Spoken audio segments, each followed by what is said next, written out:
Hi guys, welcome back to my channel. I'm Anna, a psychologist in training. Today we're going to be talking about the 8 types of intelligence.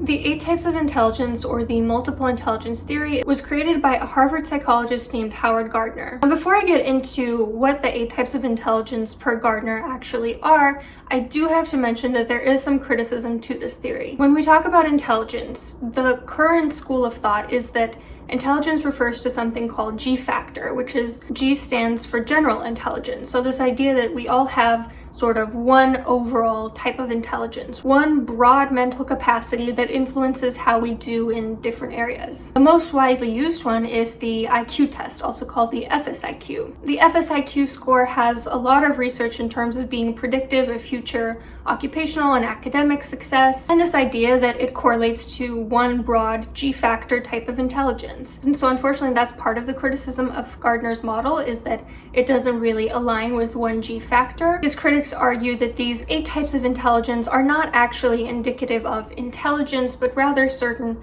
talents or traits or abilities. The IQ test, which does have empirical support for it, kind of falls into 4 types of intelligence. There's verbal comprehension, which includes things like vocabulary, verbal reasoning, knowledge that you acquire from your environment. Perceptual reasoning, which includes like visuospatial skills. Perceptual reasoning is more about fluid intelligence, spatial processing, visual motor integration. Then there's working memory, which kind of includes what it sounds like, how many items you can hold in your short-term memory, how you can modify them and manipulate them in your head while keeping on to them. It involves attention, concentration, mental control, and reasoning. And then there's processing speed, which is how quickly you process things, how quickly you do things, whether you're able to correctly scan, sequence, or discriminate simple visual cues. And this one also requires visual motor coordination, as well as memory and attention. And the IQ test definitely has its own criticisms as well, which I won't get into right now, but I just thought I would mention it for those of you wondering about the golden standard for intelligence. Back to the theory at hand, talking about Gardner's theory of multiple intelligences, it has been helpful in the context of school for helping kids learn and figure out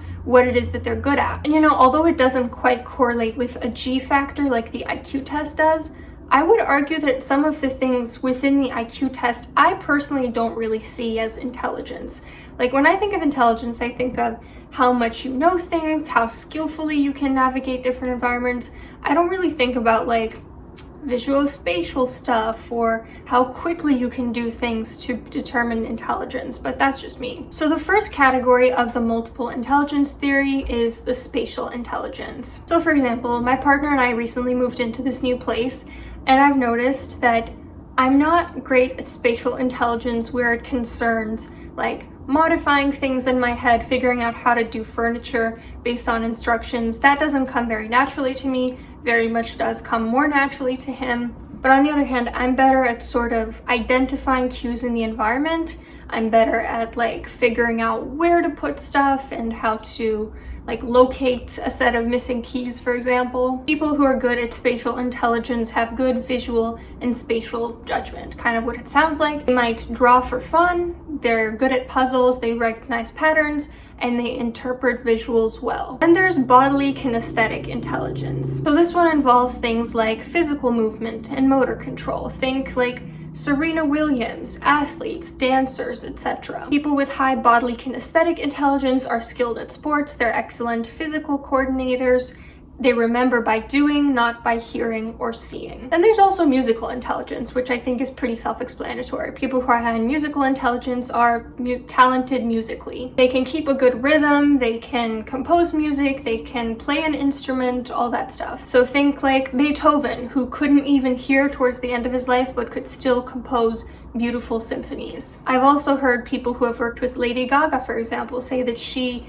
is very skilled musically, comes very intuitively, very easily to her. Then there's linguistic intelligence, which is again what it sounds like, being good at languages. Think teachers, preachers, public figures. I would say this one kind of falls into two different categories. So there's writing and then there's speaking. Both are verbal or linguistic, but one is more spoken and one is obviously more written. People high in linguistic intelligence enjoy writing and reading. They're good at public speaking. They can be very persuasive and they can explain things well. So ideally, you would want a teacher or a professor who's very good at linguistic intelligence, but unfortunately, as we all know, doesn't always happen to be the case.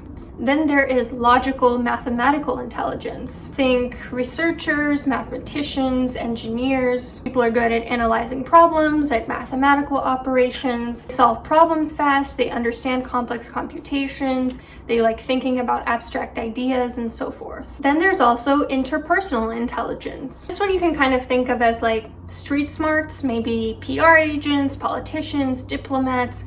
Therapists, I think, have to be very interpersonally skilled in order to build relationships with clients. People who are interpersonally intelligent know how to navigate social interactions with other people in order to get their goals met and to build relationships.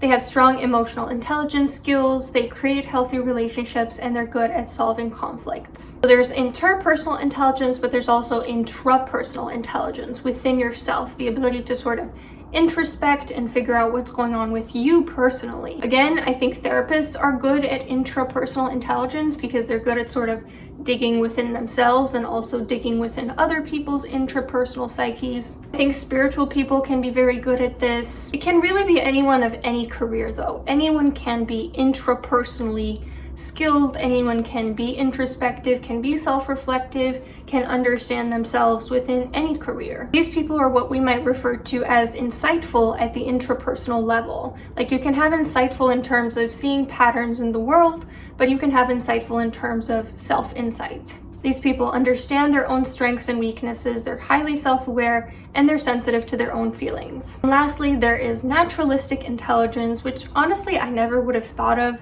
as a category, but that is part of the theory. It's basically seeing patterns and relationships to nature. So think like farmers. I have my family on my dad's side are all farmers. I have one of my closest childhood friends. She studies like farming, essentially, agricultural sort of stuff. These are people who are very good at figuring out how to work with the environment and how to basically nurture it and work alongside it. They're interested in areas such as botany, biology, zoology, they appreciate nature, and they enjoy things like camping, gardening, and hiking. So those are the 8 types of intelligence per the Gardner theory.